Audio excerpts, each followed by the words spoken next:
Okay students, இப்போது 11ஆம் வகுப்பு பொதுத்தமிழ் பொறுத்த வரைக்கும் மொத்தம் உங்களுக்கு 8 இயல் இருக்குது. இயல் 1லேருந்து இயல் 8 வரைக்கும். இந்த 8 இயல்லையுமே பார்த்தீங்கன்னா மொத்தம் உங்களுக்கு 5 செக்ஷன்ஸாக உங்களுக்கு கொடுத்துருப்பாங்க. எல்லா இயல்லையுமே செய்யுள் பகுதி இருக்கும், உரைநடை பகுதி இருக்கும், இலக்கண பகுதி இருக்கும், மொழிப்பயிற்சி பகுதி இருக்கும், அதுக்கப்புறம் துணைப்பாட பகுதியும் இருக்கும். ஸோ இந்த பகுதிகளில் பார்த்தீங்க அப்படின்னா உங்களுக்கு எத்தனை மார்க்குக்கு எப்படியெல்லாம் கொஷின்ஸ் கேட்பாங்க அப்படின்னு சொல்லிட்டு ஒரு அனலைஸாக தான் இந்த வீடியோ உங்களுக்கு நான் தந்திருக்கேன். இதை பார்த்துட்டு நீங்கள் உங்களுடைய எக்ஸாம்ஸ்க்கு ப்ரிப்பேர் பண்ணிங்கன்னா உங்களுக்கு எந்த மாதிரி நம்ம ப்ரிப்பேர் பண்ணணும், எப்படிலாம் கொஷின்ஸ் கேட்குறதுக்கு சான்ஸ் இருக்குதுன்னு சொல்லிட்டு உங்களுக்கு ஒரு ஐடியா கிடைக்கும். சரியா? ஓகே, இப்போ நமக்கு இந்த கொஷின் பேட்டர்ன் எப்படி இருக்குன்றதை பார்க்கலாம்.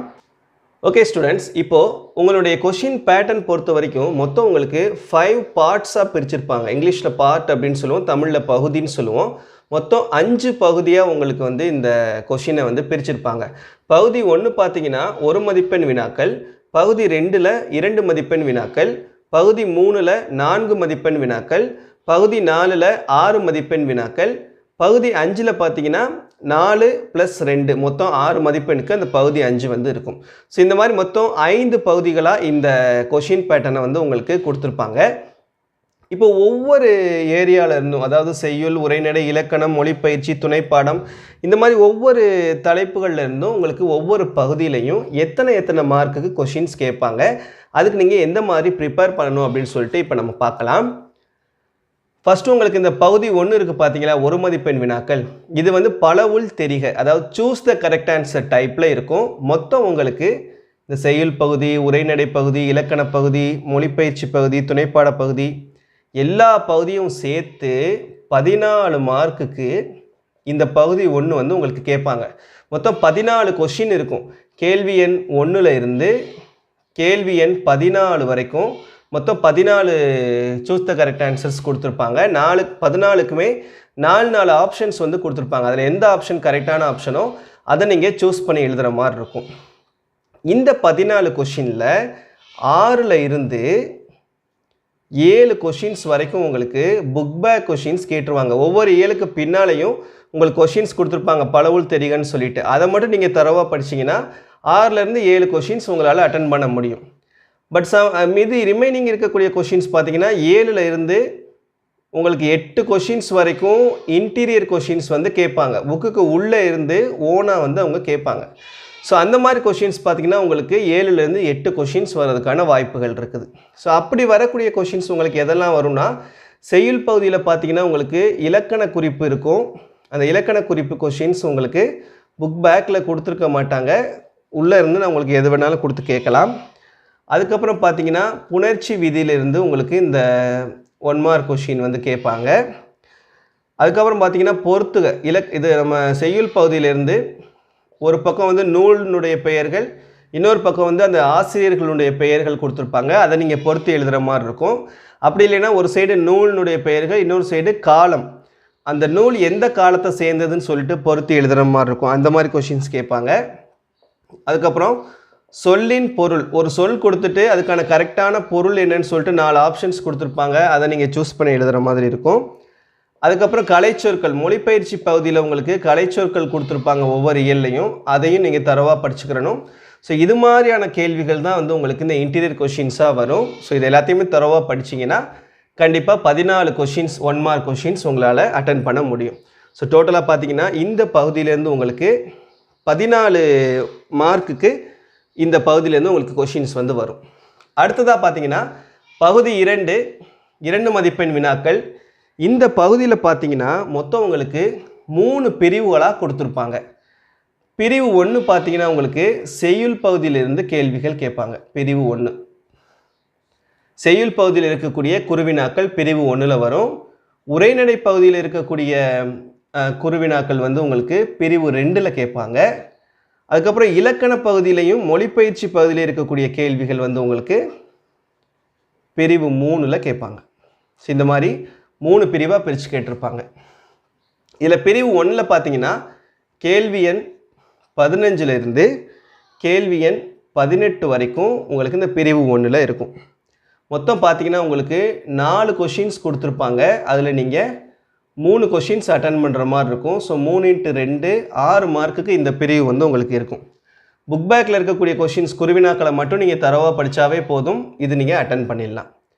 அதே போல் பிரிவு 2ல் பார்த்தீங்கன்னா உங்களுக்கு கேள்வி எண் 19லேருந்து கேள்வி எண் 21 வரைக்கும் 3 கொடுத்து 2 கொஷின்ஸ் நீங்கள் அட்டன் பண்ணுற மாதிரி இருக்கும். ஸோ 2 × 2 4 மார்க்குக்கு இந்த பிரிவுலேருந்து உங்களுக்கு கொஷின்ஸ் வந்து கேட்பாங்க.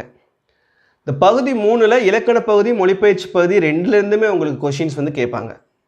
இதில் பார்த்தீங்கன்னா உங்களுக்கு மொத்தம் கேள்வி எண் 22லேருந்து கேள்வி எண் 30 வரைக்கும் இதில் வந்து உங்களுக்கு இருக்கும். 7 out of 9 9 கொஷின்ஸ் கொடுத்துட்டு நீங்கள் அதில் 7 கொஷின்ஸ் வந்து அட்டன் பண்ணுற மாதிரி இருக்கும். ஸோ 7 × 2 14 மார்க்குக்கு இந்த பிரிவுலேருந்து கொஷின் வரும். ஸோ ஒட்டுமொத்தமாக பார்த்தீங்கன்னா இது ஒரு 14 மார்க்கு, இது ஒரு 4 மார்க்கு 18 ப்ளஸ் இது ஒரு 6 மார்க்கு 24 மார்க்குக்கு இந்த பகுதியிலேருந்து உங்களுக்கு கேள்விகள் வரும். இந்த செய்யுள் பகுதியிலையும் உரைநடை பகுதியிலையும் புத்தகத்துக்கு பின்னால் இருக்கக்கூடிய குருவினாக்களை மட்டும் படித்தாவே இந்த 3 + 2 5 கொஷின்ஸ் நீங்கள் அட்டன் பண்ணிடலாம். மொழிப்பயிற்சியை தரவாக பார்த்தா மட்டும்தான் இந்த 7 கொஷின்ஸை உங்களால் அட்டன் பண்ண முடியும். சரியா? இது பகுதி 2. அடுத்து பகுதி 3 பார்த்தீங்கன்னா 4 மதிப்பெண் வினாக்கள், அதாவது சிறு வினாக்கள் இருக்கும் இல்லையா, அது இதுலேயும் வந்து உங்களுக்கு மொத்தம் 3 பிரிவுகள் வந்து இருக்கும். பிரிவு 1 பார்த்தீங்கன்னா செய்யுள் பகுதி. செய்யுள் பகுதி உங்களுக்கு பிரிவு 1ல் கேட்டுருவாங்க. அடுத்து உரைநடை பகுதி வந்து உங்களுக்கு பிரிவு 2ல் வந்துடும். அடுத்து இலக்கண பகுதியும் மொழிப்பயிற்சி பகுதியும் சேர்த்து உங்களுக்கு பிரிவு 3ல் வந்துடும். சரியா? இந்த மாதிரி 3 பிரிவுகளாக உங்களுக்கு பிரித்து கொடுத்துருப்பாங்க. இதில் பிரிவு 1ல் பார்த்தீங்கன்னா கேள்வி எண் 31லேருந்து 34 வரைக்கும் மொத்தம் 4 கொஷின் கொடுப்பாங்க. 2 out of 4 4 கொடுத்து நீங்கள் 2 எழுதுகிற மாதிரி இருக்கும். புக்குக்கு பின்னால் இருக்கக்கூடிய சிறுவினாக்களை படித்தாவே 2 கொஷினுமே நீங்கள் அட்டன் பண்ணிடலாம். ஸோ 2 × 4 8 மார்க்குக்கு இந்த பகுதி வந்து இருக்கும், பிரிவு வந்து இருக்கும். அடுத்து பிரிவு 2 பார்த்தீங்கன்னா உரைநடையினுடைய சிறுவினாக்கள் கேள்வி எண் 35லேருந்து கேள்வி எண் 38 வரைக்கும். இதுவும் அதே மாதிரி தான் 2 out of 4 4 சிறுவினா கொடுத்துட்டு 2 சிறுவினா நீங்கள் அட்டன் பண்ணணும். இதுவும் பார்த்தீங்கன்னா 2 × 4 8 மதிப்பெண்ணுக்கு இந்த பிரிவு உங்களுக்கு கொடுத்துருப்பாங்க. அடுத்து பிரிவு 3 வந்து உங்களுக்கு கேள்வி எண் 39லேருந்து 43 வரைக்கும். சரியா? இது வந்து உங்களுக்கு 3 out of 5 5 கொடுத்து நீங்கள் எனி 3 வந்து அட்டன் பண்ணுற மாதிரி இருக்கும். இது வந்து உங்களுக்கு இலக்கண பகுதியிலையும் மொழிப்பயிற்சி பகுதியிலேருந்தும் கேட்பாங்க. இதில் என்னென்ன கேள்விகள்லாம் உங்களுக்கு கேட்பாங்கன்னு பார்த்தீங்கன்னா அணி வரும், அதுக்கப்புறம் நயம் பாராட்டல் வரும், அதுக்கப்புறம் கவிதை எழுதுறது, அதுக்கப்புறம் தமிழாக்கம், ஒரு பேராகிராஃப் இங்கிலீஷில் கொடுத்துட்டு அதை தமிழில் மொழிபெயர்த்து எழுத சொல்லுவாங்க. இல்லைன்னா பழமொழி கொடுத்துட்டு அதை மொழிபெயர்த்து எழுத சொல்லுவாங்க. அந்த மாதிரி தமிழாக்கம் வரும். அப்புறம் பழமொழியை வாழ்க்கை நிகழ்வோடு தொடர்பு படுத்தி எழுதுகன்னு சொல்லிட்டு ஒரு கொஷின் கேட்பாங்க இல்லையா, அது வரும். ஸோ இதெல்லாம் தான் வந்து உங்களுக்கு இந்த பகுதியில் கேட்கக்கூடிய கொஷின்ஸ். மொத்தம் 5 கொடுத்து ஏதாவது 3 கேள்விகள் வந்து நீங்கள் அட்டன் பண்ணுற மாதிரி இருக்கும். ஸோ 3 × 4 12 மார்க்குக்கு இந்த பிரிவு இருக்கும். ஸோ இங்கே ஒரு 12 மார்க்கு, இங்கே ஒரு 8 மார்க்கு 20 ப்ளஸ் இங்கே ஒரு 8 28 மார்க்குக்கு இந்த பகுதி 3 வந்து உங்களுக்கு கேட்பாங்க. அடுத்து பகுதி 4 பார்த்தீங்கன்னா உங்களுக்கு 6 மதிப்பெண் வினாக்கள் நெடுவினா. மொத்தம் 3 நெடுவினா நீங்கள் எழுதுகிற மாதிரி இருக்கும். கேள்வி எண் 44 உங்களுக்கு செய்யுள் பகுதியிலிருந்து வரும். 2 கொடுத்து 1 எழுதணும். So 1 × 6 6 mark. இதில் மேக்ஸிமம் உங்களுக்கு திருக்குறள் கொஷின் வந்து உங்களுக்கு கேட்குறதுக்கு அதிகமான வாய்ப்புகள் இருக்குது. ஸோ அதனால் தரவாக படிச்சுக்கிட்டாவே நீங்கள் செய்யுளினுடைய நெடுவினா அட்டன் பண்ணிடலாம். அடுத்து 2வது நெடுவினா பார்த்தீங்கன்னா உங்களுக்கு உரைநடை பகுதியிலேருந்து வரும். இதுவும் அதே மாதிரி தான் 1 out of 2 2 கொடுத்து 1 எழுதணும். 6 மார்க்கு. 1 × 6 6 மார்க்கு. அடுத்து 46வது கொஷின் கடைசி நெடுவினா பார்த்தீங்கன்னா உங்களுக்கு துணைப்பாட பகுதியிலேருந்து வரும். இதுவும் வந்து உங்களுக்கு 2 கொடுத்து 1 அட்டன் பண்ணுறது. So 1 × 6 6 mark. மொத்தம் நீங்கள் 3 நெடுவினா வந்து அட்டன் பண்ணுவீங்க. ஸோ 3 × 6 18 மார்க்குக்கு இந்த பகுதி வந்து உங்களுக்கு கொடுத்துருப்பாங்க. அடுத்து கடைசி பகுதி 5 பார்த்தீங்கன்னா உங்களுக்கு மனப்பாட பகுதி. மனப்பாட பாடல் வந்து கேட்பாங்க. கேள்வி எண் 47ல் ஆனால் பார்த்தீங்கன்னா ஏதாவது ஒரு செய்யுளினுடைய மனப்பாட பாடல் கேட்பாங்க.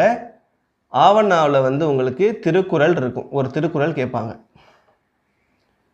ஸோ டோட்டலாக பார்த்தீங்கன்னா இதுக்கு 4 மார்க்கு, இதுக்கு 2 மார்க்கு, 6 மார்க்குக்கு இந்த பகுதி வந்து இருக்கும். சரியா? ஸோ இந்த மாதிரி தான் உங்களுக்கு 11ஆம் வகுப்பு பொதுத்தமிழினுடைய கேள்வித்தாளினுடைய அமைப்பு இருக்கும். ஸோ இப்போ உங்களுக்கு ஒரு ஐடியா கிடச்சிருக்கும் எந்த மாதிரி நம்ம ப்ரிப்பேர் பண்ணணும், எப்படி நம்ம கொஷின்ஸ் கேட்பாங்க அப்படின்னு சொல்லிட்டு. இந்த வீடியோ உங்களுக்கு யூஸ்ஃபுல்லாக இருந்ததுன்னு நினச்சிங்கன்னா மறக்காமல் உங்கள் ஃப்ரெண்ட்ஸ் கூடயும் ஷேர் பண்ணிக்கோங்க. தேங்க்யூ ஃபார் வாட்சிங்.